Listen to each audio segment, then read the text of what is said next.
Hi guys. Over the past few weeks, I have been getting a lot of comments on Instagram from some people who say they absolutely hate the UK and no one should move to the UK right now. And I genuinely felt that the comments were a little one-sided and I couldn't honestly reply to everybody over there.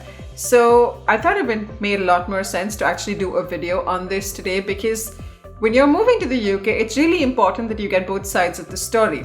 So that's what we're going to be doing today, because some people love the UK, some people hate the UK.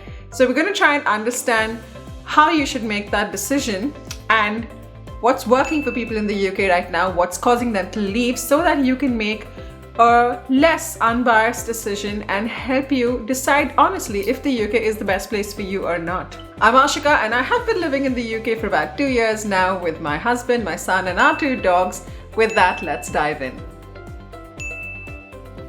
Now, here's the honest truth. Don't come to the UK if you do not know what your expenses and your income is going to be on an average basis. What I've seen in a lot of cases is whether somebody likes the UK or not, in a lot of cases, like I said, boils down to how much money you make in the UK. Now, I know it sounds really crude, but let me explain this. The UK is an expensive place. If you're moving to the UK from a different country, it's going to be expensive. If you already live in the UK, it's still expensive. It is expensive. Come on, let's get our heads around that. It's like you go to Switzerland and you complain about how expensive things are. Everyone knew it's expensive. You still made the decision to go there, right? The same is with the UK. You know it's expensive. Now you need to make a decision if you want to move there or not, based on what your income is going to be. So when I hear people complain about how expensive the UK is, my first question at that point is, honestly, did you calculate how much you expected to spend in the UK versus your income? Because it makes me believe that you probably hadn't, because it suddenly now sounds surprising that the UK is expensive. But had you done your research in the first place, you would have known whether it's affordable or not. And that's ideally something everyone should do. So I remember when we were moving to the UK, we even went to the extent of calculating every week's groceries. So I sat and found out the price of milk and eggs and bread and vegetables and made an entire shopping list of groceries.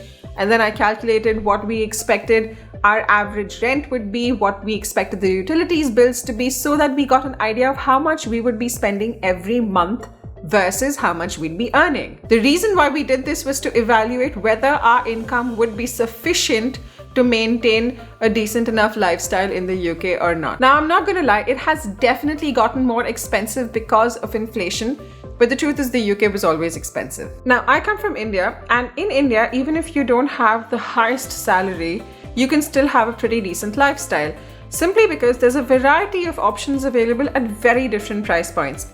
For instance, you can have a pretty decent, like a good dinner at $1,000, and you can also have a good dinner at $5,000. It depends on you.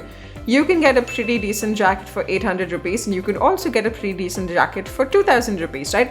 It all depends on what you want, because there are lots of options available at lower price points and at higher price points. But in the UK now, if you're looking at buying a jacket, and a good jacket, you're looking at spending 70 or 80 pounds, which is quite a bit. Now, I went and bought one jacket this year for about 40 pounds, and it's just been about 6 months and I can see the seams ripping off.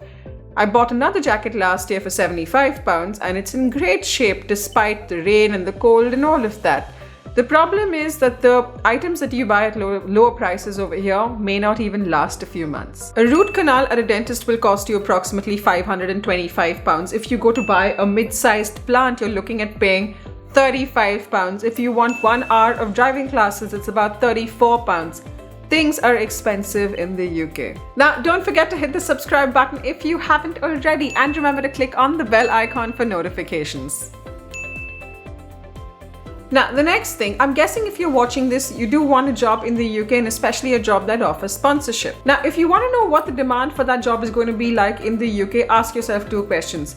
The more important question is it even an eligible job? Which means, can this job get sponsored in the UK? And the second thing is, what is the demand for this job in your home country right now? Now, considering that you need to land a job with an employer who's not just offering you this role, but is also offering you sponsorship for this role, weigh your odds. Let's be honest, if you're looking for a job in your home country with whatever your skill set is and in a role that you're interested in, it's obviously not easy, otherwise everybody would have landed the best jobs, right? Now, take into consideration that you're looking for a job in another country and you want sponsorship, so it's obviously going to be a little difficult. If you've been facing a challenge finding a job at your role in your home country, assume that you might face a challenge finding a job in the UK as well. At this point, I think you need to introspect, and instead of saying that the job market is rubbish in the UK, introspect and see why you're not getting hired. And if it's something at your end, that's good. It's something that means that you can fix. You can always fix your own problems. You can't control the market scenario in the UK, but you can fix problems at your end, like the fact that your CV might not be made well, or the fact that it was a particular course you did, but you can do another course to make up for it. Problems at your end are always good to have. You can deal with them. Problems in a larger environment you can't do anything about. Now, if you're an international student who studied in the UK, don't think that just because you studied in the UK, employers are going to line up to try and hire you. Of course not.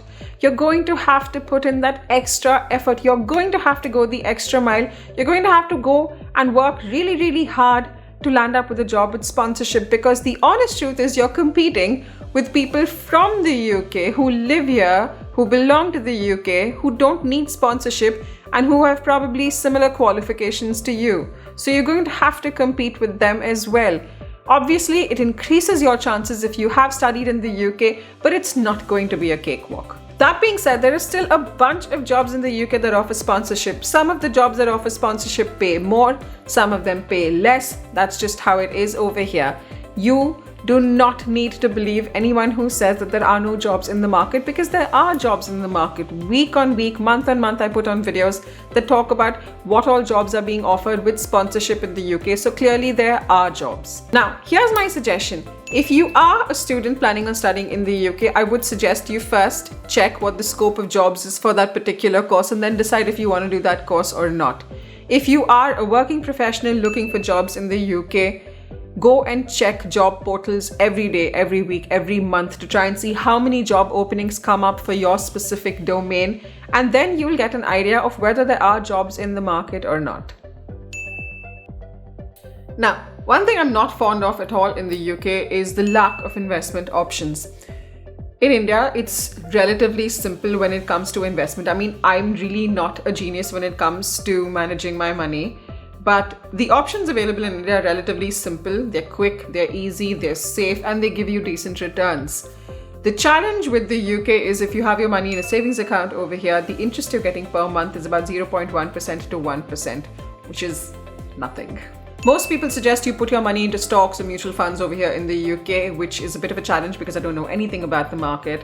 Or the other option is to invest in property, which again is a challenge for us because we don't have an ILR and we're not really sure if we want to live in the UK indefinitely or how long we'll honestly even be in the UK. So investing a chunk of money in that case is a bit of a challenge, and that doesn't leave you with too many options. So the suggestion I would have over here is if you are an expat and you're really not sure where to invest your money in the UK, it probably would make sense for you to send your money back home, invest it over there. At least you're getting higher rate of a return on your money. But here's the thing, if you are living in the UK and if you have figured out how to deal with the entire investment problem and how to help your money grow, do let me know in the comment section below. I'm 100% confident I need help over here. Now, don't move to the UK unless you understand and realize and have it sink in that you are going to have to change your way of life. The key thing to remember is that when you're moving to a different country, this country comes with its own set of rules and regulations which you can't expect them to change for you, which means you have to adjust. For instance, you might have to change the way you drive because the way you drive is not acceptable in the UK, and that's something you might have to unlearn. It's alright. If you come from India, you'll realize that it's a lot of jugaad when you have any problem. And in most cases, people take the shortcut to try and solve their issues. That doesn't work here, for instance. There is no jugaad in the UK in most cases. If you are Indian, you might have been going to pubs at 10:30 or 11 in the night to start your party for the night. Here, pubs close at 10:30 or 11. Some pubs don't serve food, buses don't operate after a certain period of time, clinics don't operate on weekends, your GPs are not available in case you fall sick on the weekend. That is just how life operates here. So you will have to learn that you have to adjust to these things when you come over here. There's no point sitting and complaining and cribbing about it, because the system also does have a lot of good stuff. Trains are on time, you have parks that are clean and safe for your children to play. Schools are free and they offer a really good quality of education. It's safe for women to walk at night, it's safe for your children, you get clean air, you get clean drinking water. I don't see much of a problem, to be very honest. A lot of our countries don't even have these basic amenities, so there is a lot to be grateful for. Now, my suggestion over here is that you remember when you're moving to a new country, there will be a lot of changes that will come in, and that's something you need to be mindful for and accept in the beginning itself. I would suggest you do some research on what life is in the UK, so that you're not completely taken aback and you know what to expect in terms of changes. And finally, remember that your experience is unique to you. See, I like living in the UK. There are others who also live in the UK who absolutely don't like the place at all. I'm not wrong, neither are they. So at the end of the day, depending on whose videos you're watching on YouTube or whose reels you're watching on Instagram, your opinion of the UK will vary depending on who you're following and who you're listening to. But what is important for you to understand is that you shouldn't blindly listen to anyone, not me, not anyone else. What is true for me might not be true for you. What's true for somebody else might not be true for you. Here are a variety of opinions to get the whole picture on what life is like in the UK. Let me give you a small example. Now, assume someone is complaining that there are no jobs in the UK and they've done a course in anthropology. But you've not done a course in anthropology, you are actually a developer, and for you there are a lot of jobs that offer sponsorship in the UK. So if you were to blindly listen to them and think, oh God, there are no jobs in the UK, you'd be wrong. Another instance, assume somebody makes £23,000 in the UK and they have multiple members in their family, but you don't know how much money they make. But of course they go on to Instagram or to YouTube and talk about how expensive it is in the UK, how nobody can afford anything, how they hate it because, well, everything is expensive, there's no money for anything. That might not be the case for you. You might make more money than they do. You might have lesser members in your family when you move to the UK. So you may obviously have a lot more savings than them. Don't blindly listen to anything anyone says. Someone might hate the rain, but you might not find it challenging. Other people might find it difficult to make friends in the UK, but you may absolutely ace it. You never know what will happen. My suggestion is spend some time understanding what the reality of living in the UK is, and I suggest you watch as many YouTube videos on this to get a more holistic picture of what's happening in the UK. For starters, I genuinely suggest you watch this video, which talks about the truth about moving to the UK and what you can expect from your life in the UK.